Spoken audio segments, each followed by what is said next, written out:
Welcome to Democracy Now!, democracynow.org, The War and Peace Report. I'm Amy Goodman. The situation in Gaza continues to deteriorate, with the World Health Organization calling the besieged territory a death zone. Israeli attacks continue on mosques, shelters, health facilities, and humanitarian aid sites. The Palestinian Center for Human Rights reported the killing of human rights defender Noor Nasser Abu al-Noor and 7 of her family members, including her 2-year-old daughter, in an Israeli airstrike. Meanwhile, Doctors Without Borders said an Israeli attack on its shelter in al-Mawasi killed family members of its staff. Despite soaring hunger rates, satellite images show hundreds of food and aid trucks have been waiting at the Rafah border crossing to enter Gaza. Palestinian officials say those in northern Gaza have only had access to animal feed for the past 3 weeks. In the occupied West Bank, a shooting attack on a highway near an illegal settlement killed at least 1 Israeli and injured several others. 2 of the 3 Palestinian gunmen were shot and killed on the scene. Israel's extreme-right Minister of National Security, Itamar Ben-Gvir, seized on the attack to call for even more restrictions on Palestinian movement and for more weapons to be distributed to Israeli vigilantes. A very big disaster was prevented here, thanks to the fact that all police officers in the Israeli police are carrying weapons, and thanks to the fact that citizens have weapons. We are handing out more and more weapons. This comes amidst ongoing military raids across the occupied West Bank and attacks by Israeli settlers. At least 400 West Bank Palestinians have been killed since October 7th. More than 7,000 others have been arrested. In The Hague, hearings continue at the International Court of Justice over Israel's occupation of Palestine. State Department lawyer Richard Visek presented arguments for the U.S. yesterday. Under the established framework, any movement towards Israel's withdrawal from the West Bank and Gaza requires consideration of Israel's very real security needs. We were all reminded of those security needs on October 7. And they persist. The court should not find that Israel is legally obligated to immediately and unconditionally withdraw from occupied territory. Alongside Fiji, the U.S. is the only country participating in the World Court hearings in favor of allowing Israel's decades-long occupation of Palestine to continue. Earlier today, an official from the Chinese Foreign Ministry, Ma Xinmin, addressed the court.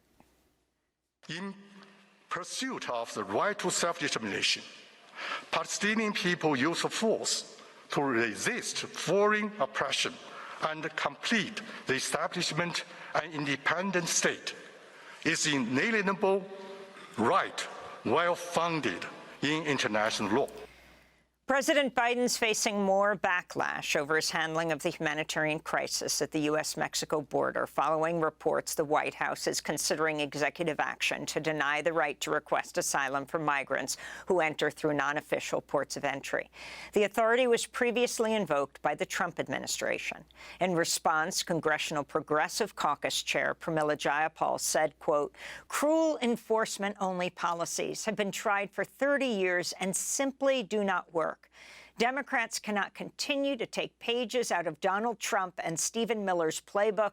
We need to lead with dignity and humanity," she said. In related news, Texas has sued a faith-based shelter in the border city of El Paso over its work providing humanitarian aid to migrants. The targeting of Annunciation House, which provides food and housing for migrants and asylum seekers, is the latest attack by the administration of Republican Texas Governor Greg Abbott as he intensifies his border and immigration crackdown.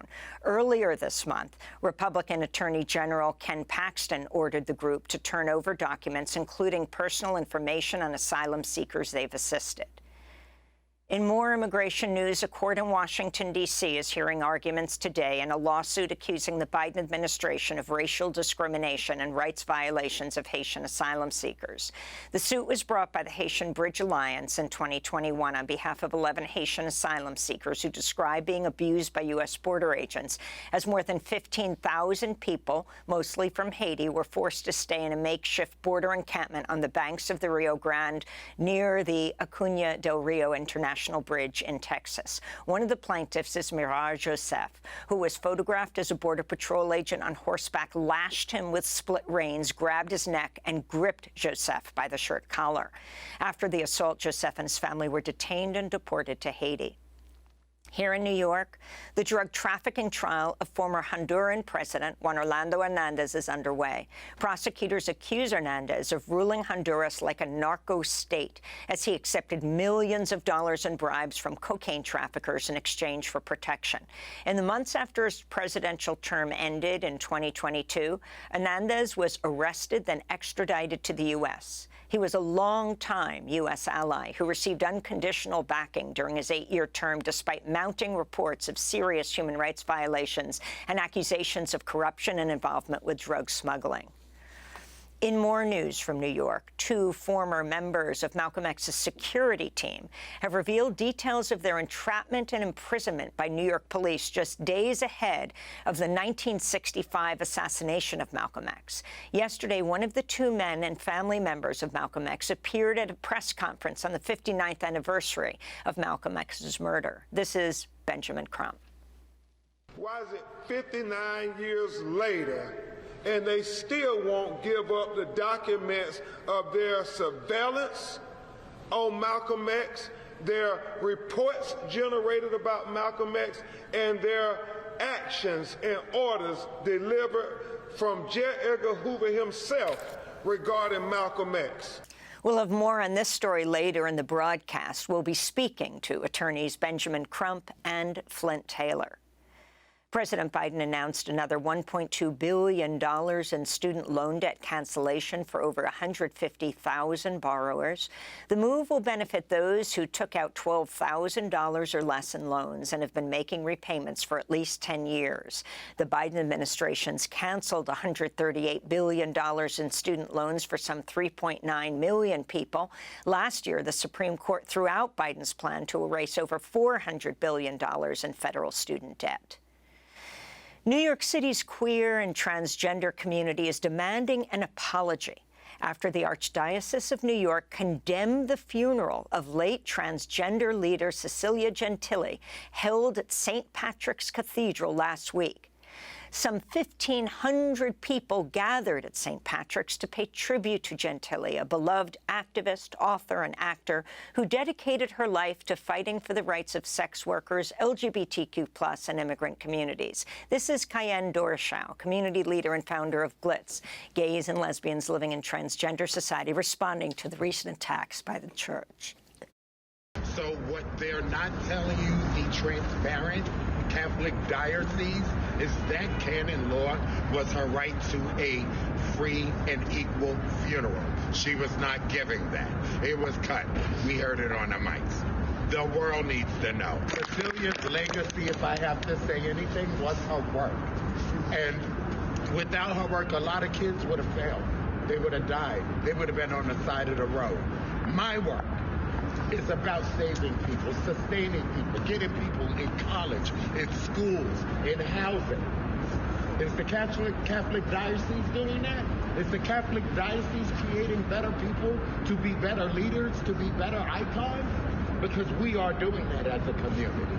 The Catholic Church needs to be ashamed of itself, period. The city of Chicago is suing 6 oil and gas giants, as well as an industry trade group, which, quote, funded, conceived, planned, and carried out a sustained and widespread campaign of denial and disinformation about the existence of climate change and their products' contribution to it, unquote. Progressive Chicago Mayor Brandon Johnson filed the lawsuit Tuesday against ExxonMobil, Chevron, BP, Shell, ConocoPhillips, Phillips 66, and the American Petroleum Institute. The suit lays out the climate crisis impacts faced by Chicago, including more frequent and intense storms, flooding, droughts, extreme heat waves, and shoreline erosion. Chicago joins 8 other states, the District of Columbia, and multiple municipalities across the United States that have filed similar lawsuits against big oil over their role in exacerbating the climate crisis. In Washington, D.C., climate activists disrupted an event with Montana Governor Greg Gianforte condemning his policies promoting coal extraction and exacerbating the climate crisis. We will not stand to sit here and listen to governors talk about things that do not concern us when the pressing concerns are coming in on all sides. We deserve a livable future. His children deserve a livable future. All the children of America and of the world deserve a livable future.